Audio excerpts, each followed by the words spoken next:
الحمد لله الحمد لله الذي أرسل رسوله بالهدى والدين الحق ليظهره على الدين كله وكفى بالله شهيدا. اللهم صل وسلم وبارك على سيدنا محمد وعلى آله وأصحابه أجمعين. أشهد أن لا إله إلا الله وحده لا شريك له، وأشهد أن سيدنا محمدا عبده ورسوله لا نبي بعده.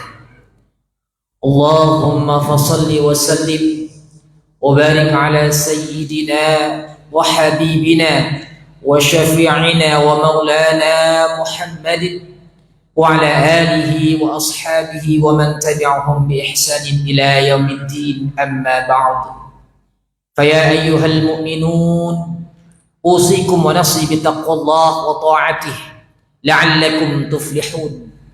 وقال الله تعالى في القرآن الكريم: أعوذ بالله من الشيطان الرجيم، بسم الله الرحمن الرحيم. يا أيها الناس اعبدوا ربكم الذي خلقكم والذين من قبلكم لعلكم تتقون. وقال النبي صلى الله عليه وسلم: أدبوا أولادهم وأحسنوا أدبهم. صدق الله العظيم وصدق رسوله الكريم، ونحن على ذلك من الشاهدين والشاكرين والحمد لله رب العالمين. Ma'asyiral muslimin rahimakumullah. Dalam kesempatan yang mulia ini, mari kita tingkatkan keimanan dan ketakwaan kita kepada Allah Subhanahu wa taala dengan menjalankan segala perintahnya dan menjauhi larangannya.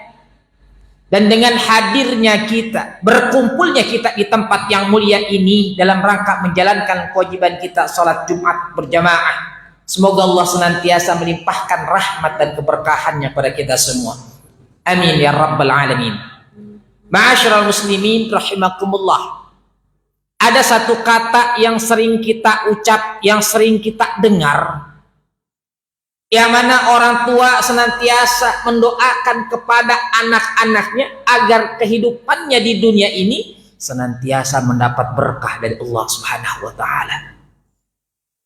Atau bahkan para guru senantiasa memberikan nasihat kepada para murid-muridnya. Di samping mereka dituntut untuk mencari ilmu, mereka juga dituntut untuk mendapatkan keberkahan dari ilmunya tersebut. Lantas apa makna dari kata berkah yang sering kita ucap, yang sering kita dengar? Setidaknya ulama memberikan 3 arti daripada kata berkah tersebut. Yang pertama adalah tuzidukum fit ta'ah. Berkah itu adalah yang menjadikan orang makin rajin, makin taat ibadah kepada Allah Subhanahu wa taala dalam keadaan apapun. Apabila di situ ada satu situasi yang membuat kita senang atau yang membuat kita menderita, kalau itu menjadikan kita semakin dekat pada Allah, maka itu menjadi satu pertanda kita mendapat berkah dari Allah Subhanahu wa taala. Hal ini berdasarkan satu hadis Rasulullah sallallahu alaihi wasallam. Barakallahu laka wa baraka 'alaika wa jama'a bainakuma fi khair. Barakallahu laka, semoga keberkahan kepada engkau. Wa baraka 'alaika, dan semoga keberkahan atas engkau. Wa jama'a bainakuma fi khair, semoga Allah jadikan kalian berdua rumah tangganya tersebut mendapatkan kebaikan dari Allah Subhanahu wa taala. Ma'asyiral muslimin rahimakumullah. Dalam kaidah bahasa Arab, apabila ada satu kata yang diawali dengan kata la, itu menunjukkan bahwa hal tersebut membuat orang bahagia. Dalam redaksi hadis itu Rasulullah menggunakan hal demikian. Barakallahu laka, semoga keberkahan kepada engkau. Sedangkan kalimat ala atau alaika itu menunjukkan sesuatu yang membuat kita tidak senang atau bahkan menderita. Dan Rasul pun menggunakan hal itu. Wa baraka alaika, dan semoga keberkahan atas engkau. Artinya apa? Artinya kehidupan kita di dunia ini senang maupun susah, bahagia ataupun menderita, kalau itu menjadikan kita semakin rajin ibadah pada Allah, semakin dekat pada Allah Subhanahu wa taala, maka itu menjadi satu pertanda kita mendapat berkah dari Allah Subhanahu wa taala.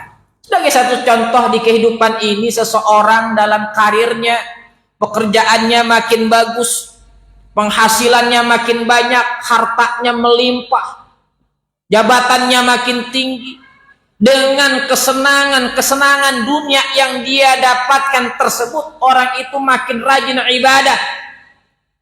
Salat sunnahnya dia bertambah, dia salat berjamaah di masjid, hadir di majlis ta'lim, baik kepada tetangga, kepada rekan kerjanya, rajin ibadahnya pada Allah Subhanahu wa taala dibanding sebelumnya. Maka itu menjadi satu pertanda kenikmatan di dunia yang dia dapatkan itu mendapat berkah dari Allah Subhanahu wa taala. Atau mungkin dalam kehidupan di dunia ini ada seseorang yang menderita sakit, dirawat di rumah sakit, dia menderita payah.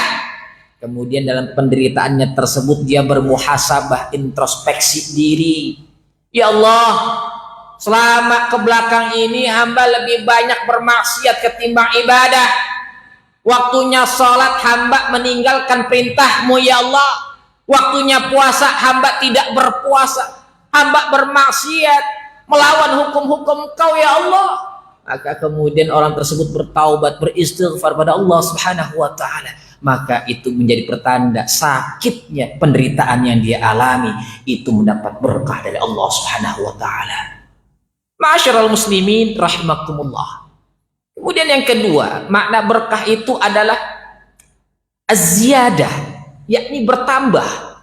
Bisa jadi bertambah hartanya, bertambah tinggi jabatannya, bahkan bertambah luas ilmunya. Dengan syarat ilmu yang dia miliki, dia manfaatkan kebaikannya untuk orang banyak, bukan hanya untuk kepentingan pribadinya, apalagi untuk menzalimi orang lain.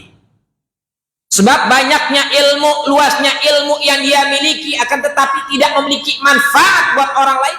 Na'udzubillah, tsumma na'udzubillah. Rasulullah sallallahu alaihi wasallam bersabda, "Man izdada ilman wa lam yazdad hudan, lam yazdad minallahi illa bu'dan." Ya Rasulullah bersabda, "Man izdada ilman," barang siapa orang yang di situ bertambah ilmunya, walam yazdad hudan, akan tetapi dia tidak mendapatkan hidayah dari Allah Subhanahu wa taala, makin jauh dari Allah, maka dia tidak bertambah apa-apa melainkan makin jauh dari Allah Subhanahu wa taala. Sebagai satu contoh, kita melihat ada orang yang memiliki jabatan yang tinggi, ilmu yang luar biasa luasnya, pendidikan akademiknya hebatnya, mentereng luar biasa. Akan tetapi dengan ilmu yang dia miliki, dia melakukan perbuatan korupsi, menzalimi orang lain, menipu, menindas, dan melakukan perbuatan-perbuatan keji lainnya dengan ilmu yang dia miliki. Maka itu menjadi pertanda ilmunya tidak dapat berkah dari Allah Subhanahu wa taala. Apakah dia tidak faham tentang hukum agama? Apakah orang yang melakukan korupsi itu tidak faham tentang hukum negara? Bisa jadi mereka lebih faham dibandingkan kita. Dan itulah tandanya bahwa ilmu yang mereka miliki tidak mendapat berkah dari Allah Subhanahu wa taala.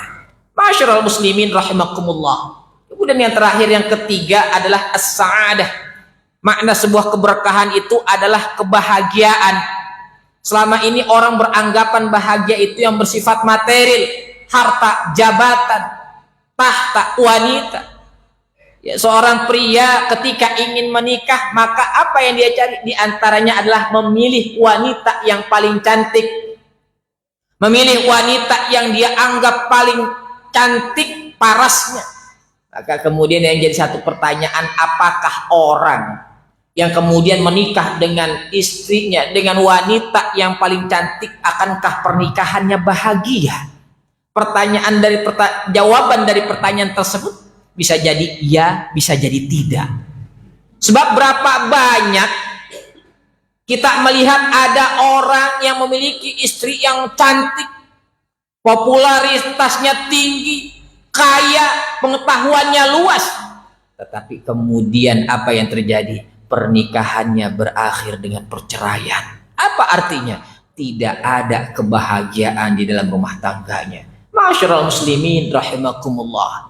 Kemudian yang menjadi pertanyaan, apakah kita dalam kehidupan kita pribadi ini sudah mendapat berkah dari Allah Subhanahu wa taala? Yang bisa menjawab hanya kita dan Allah saja yang paling tahu. Berapa banyak kita sholat, berapa kali kita melakukan amal salih, berapa banyak kita bersedekah, kita tahu. Atau sebaliknya, berapa kali kita bermaksiat, kita tahu. Menipu orang, menginjak-injak hukum Allah, mencuri, berzina, dan perbuatan hina lain kita tahu. Maka tentu dengan di hari Jumat yang penuh keberkahan ini, kita memohon ampunan pada Allah Subhanahu wa taala, kita beristighfar. Semoga dosa-dosa yang pernah kita lakukan, maksiat yang pernah kita kerjakan, semoga seluruhnya diampuni oleh Allah Subhanahu wa taala. Dan semoga pada hari Jumat yang penuh keberkahan ini Allah kabulkan doa-doa kita. Allah jadikan keturunan kita keturunan yang saleh salihah, dan semoga Allah matikan kita semua dalam keadaan husnul khatimah. Amin ya rabbal alamin. Barakallahu li wa lakum fil Qur'anil azim wa nafa'ani wa iyyakum bima fihi minal ayati wa dhikril hakim wa taqabbalallahu minni wa minkum tilawatahu innahu huwas sami'ul alim fastaghfiruhu innahu huwal ghafurur rahim.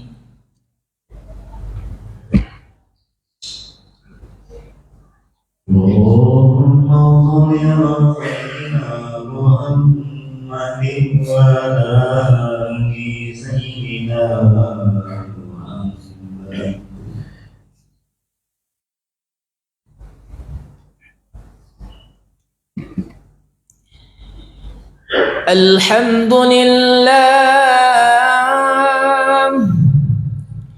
Alhamdulillahilladzi أرسل رسوله بالهدى ودين الحق ليظهره على الدين كله وكفى بالله شهيدا. أشهد أن لا إله إلا الله وحده لا شريك له، وأشهد أن سيدنا محمدا عبده ورسوله لا نبي بعده. اللهم صل وسلم وبارك على سيدنا محمد وعلى آله وأصحابه ومن تبعهم بإحسان إلى يوم الدين. أما بعد، فيا أيها المؤمنون اتقوا الله حق تقاته ولا تموتن إلا وأنتم مسلمون. وقال الله تعالى في القرآن الكريم: أعوذ بالله من الشيطان الرجيم. إن الله وملائكته يصلون على النبي يا أيها الذين آمنوا صلوا عليه وسلموا تسليما. وقال النبي صلى الله عليه وسلم: من صلى علي صلاة واحدة صلى الله عليه بها عشرا. اللهم صل على سيدنا محمد وعلى آل سيدنا محمد كما صليت وباركت على سيدنا إبراهيم وعلى آل سيدنا إبراهيم في العالمين إنك حميد مجيد. اللهم اغفر للمسلمين والمسلمات والمؤمنين والمؤمنات الأحياء منهم والأموات إنك سميع قريب مجيب الدعوات ويا قاضي الحاجات ربنا آتنا في الدنيا حسنة وفي الآخرة حسنة وقنا عذاب النار والحمد لله رب العالمين. عباد الله إن الله يأمر بالعدل والإحسان وإيتاء ذي القربى وينهى عن الفحشاء والمنكر والبغي يعظكم لعلكم تذكرون فاذكروا الله العظيم يذكركم واشكروه على نعمه يزدكم ولذكر الله أكبر. قيموا الصلاة.